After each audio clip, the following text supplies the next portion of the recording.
Let's talk about this with Graeme Wood. He is a contributing editor for The Atlantic, and also with me, CNN Global Affairs analyst Kimberly Dozier. Graeme, you wrote an article that is renowned at this point in The Atlantic called What ISIS Really Wants, and you delved into this machine, if you will. Does the coordination of the attack here in Paris, 6 targets, these men went totally undetected, does it suggest that ISIS's ability has changed? Yeah, ISIS's strategy has certainly changed. They've been talking for a long time about having attacks on places like Paris, London, New York. They show images of the Eiffel Tower falling down from the G.I. Joe movie, and they say, we're going to do that. What's really different, though, is for a long time, they've just been telling their supporters from France, come over to Syria, fight here. And now they seem to want to reverse that tide. They want to send them back and have them attack on what they used to call the far enemy, Paris.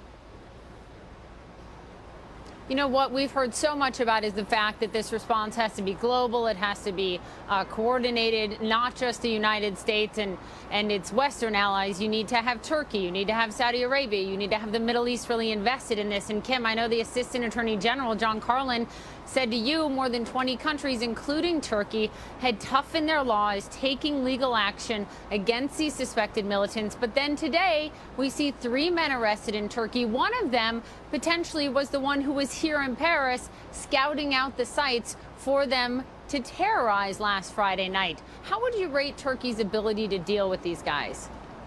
Well, Turkey is overstretched right now. Their security services are trying to police a border that has a constant flow back and forth of both would-be ISIS fighters and also other fighters from the region, also trying to police their own cities against a terrorist threat, and trying to handle a flow of refugees that's traversing the country, trying to go to Europe. That's a lot of different streams to watch out for a country that has acknowledged having trouble just keeping up with the pace. If in Paris, if in France, some of the top intelligence agencies in the world couldn't keep track of the 800 people, including some of the terror suspects that carried out the Paris attacks, if they couldn't keep track of them, then in Turkey, you can't expect them to either. And yet the stakes are so high.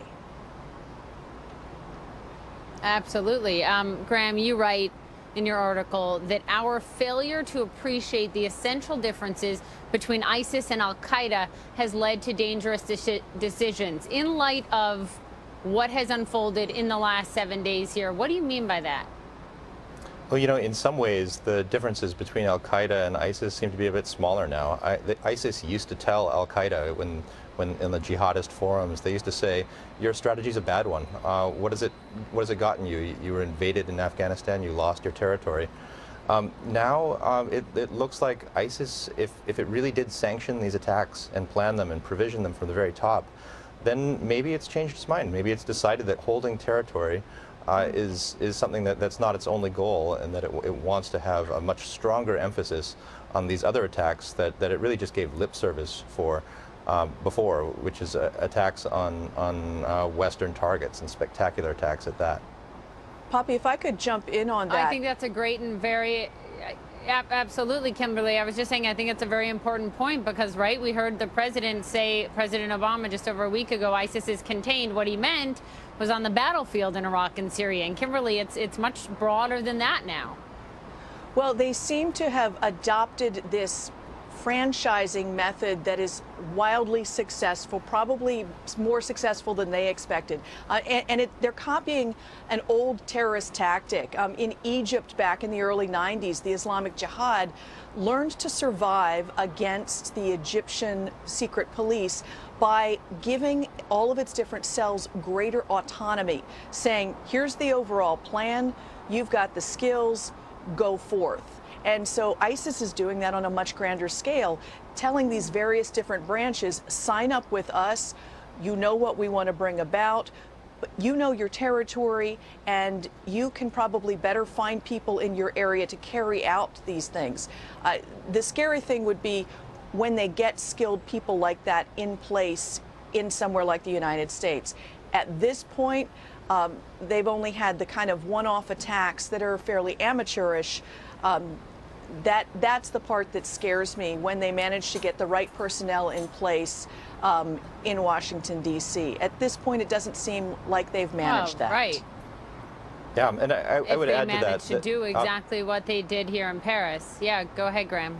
Yeah, what Kimberly just said is exactly right. And I would add to that that there are signs of the way that ISIS reacted to these attacks that suggest that parts of ISIS were actually not even aware that they were happening.